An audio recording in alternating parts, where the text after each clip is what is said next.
Bonjour et bienvenue dans cette vidéo dans laquelle on va parler du bien idéal en location courte durée, le mythe du bien idéal. Vous êtes peut-être investisseur ou en passe d'investir et vous vous posez très certainement cette question, dans quel bien je dois investir pour qu'il soit loué toute l'année, au meilleur tarif et que je puisse faire de grosses rentabilités. Je vais vous répondre dans cette vidéo justement pour déterminer qu'est-ce que le bien idéal et comment vous allez pouvoir le trouver. Tout d'abord, et ça va peut-être vous jeter un froid, il faut savoir que le bien idéal, vous ne saurez s'il est idéal que par le prisme de vos locataires et de leurs commentaires. Pour faire un peu de philosophie, on peut citer Rimbaud qui disait « je est un autre », qui veut dire qu'on ne se voit nous-mêmes que par le regard que portent les autres sur nous, et donc c'est un peu la même chose ici, voilà, sauf qu'on est sur un appartement et pas sur notre personne. Et justement, en parlant du prisme et du regard des locataires, il faut savoir qu'il y a deux critères immuables pour eux, dans la quête du bien idéal.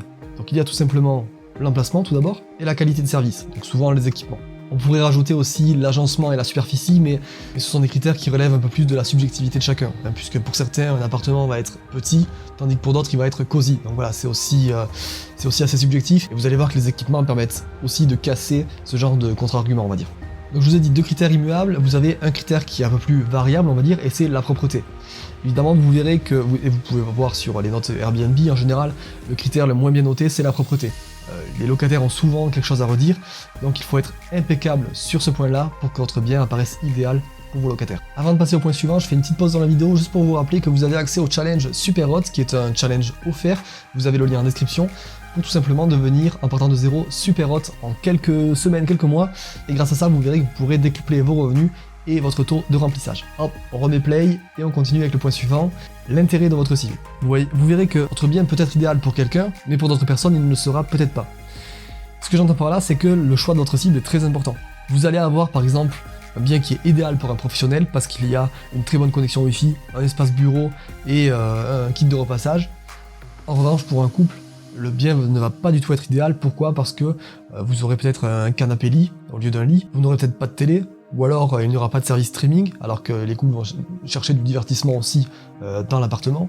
Donc vous voyez que ça dépend aussi de votre type de locataire. Donc pensez à votre cible, et pour une cible professionnelle par exemple, pensez à être tout simplement proche du lieu de travail, avec un service de Wi-Fi et un coin de travail. Pour un couple, pensez plutôt à être proche des activités touristiques, avec le Wi-Fi, et le must bien sûr dans les locations courte durée, c'est d'avoir un jacuzzi ou un bain à remous dans la salle de bain.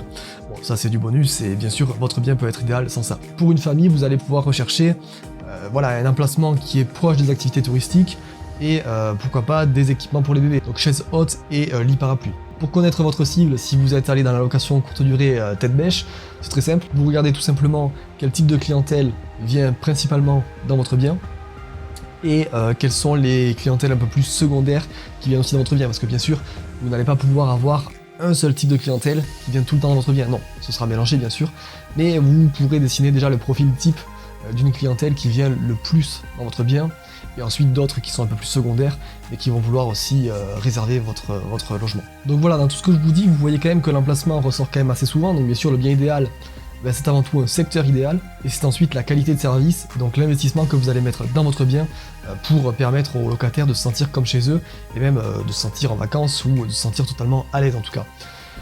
Vous allez avoir aussi la décoration qui est importante évidemment pour l'effet waouh, et n'oubliez jamais l'aspect propreté qui là vraiment peut vous faire passer d'un 5 sur 5 à un 2 sur 5 sur Airbnb. D'ailleurs à ce sujet là, je vais vous parler des 4 points qui vous empêchent d'être un bien idéal. Vous avez tout d'abord un emplacement qui est bruyant, ou qui est proche d'une route. Ça m'est déjà arrivé, vous allez pouvoir de toute façon tourner cela à votre avantage, en disant que voilà, les axes routiers sont proches, et donc la ville est proche, ou les activités touristiques sont proches, etc. en voiture. Et voilà, le bruit ça revient souvent, surtout quand les gens sont en vacances, ils n'aiment pas trop avoir du bruit dans leur appartement, ou dans leur maison. Vous allez avoir le stationnement qui est difficile, surtout si vous êtes en zone rurale, il faut au moins qu'il y ait une place de parking ou quelque chose qui soit à proximité, mais qui rende le stationnement assez facile. Vous allez avoir encore une fois la propreté qui est négligée, donc faites bien attention si c'est vous, si c'est un prestataire, à ce que l'appartement soit toujours impeccable, ou la maison. Et vous aurez peut-être des équipements qui sont dépassés ou qui sont encore une fois là négligés, voire insuffisants. Donc pensez bien, les équipements c'est très important, et en plus ça va agir sur votre référencement, donc regardez la liste sur Airbnb des équipements, et essayez de prendre le plus possible, en tout cas ne serait-ce qu'au niveau cuisine, ayez le plus possible d'équipements. Je vous ai parlé de 4 sujets donc négatifs, je vais quand même terminer la vidéo sur une note positive, en vous parlant des 4 axes qui peuvent vous aider pour obtenir le bien idéal. Et si ce n'est pas pour l'obtenir, en tout cas pour le créer. Donc vous allez tout d'abord bien sûr étudier votre secteur, pour voir quels en sont les points forts et les points faibles. Vous allez par rapport à ça pouvoir étudier votre cible, ou en tout cas déjà la déterminer et ensuite l'étudier pour voir ce qu'elle recherche dans les appartements en location courte durée. Une fois que vous aurez conscience de votre secteur, de votre cible, Vous connaîtrez donc un peu votre concurrence et il vous faudra passer au-dessus de la mêlée, au-dessus de la concurrence pour là créer vraiment le bien idéal pour vos locataires. Donc ça va être des équipements en plus, on le disait, l'agencement, la déco, tout ce que vous voulez. Mais voilà, le but c'est d'être au-dessus de la mêlée. Et en étant justement au-dessus de la masse, vous allez pouvoir justement augmenter vos tarifs. Hein. Je le répète jamais assez, mais ce qui est désiré est souvent plus cher. Donc voilà, le haut standing, le premium a un coût et les locataires en sont parfaitement conscients.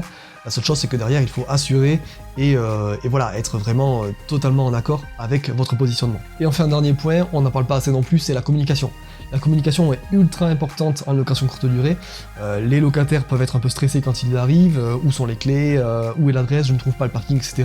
Donc vraiment la communication doit être parfaite, réglée comme une horloge, arriver dans les bons temps, et vous verrez que vous conditionnerez déjà vos locataires à arriver dans de bons termes, avec déjà un mindset positif, et vous verrez que de suite pour commencer leur location, ils se rendront compte que voilà, ils sont bien là où il faut et qu'ils ne se sont pas trompés sur leur choix.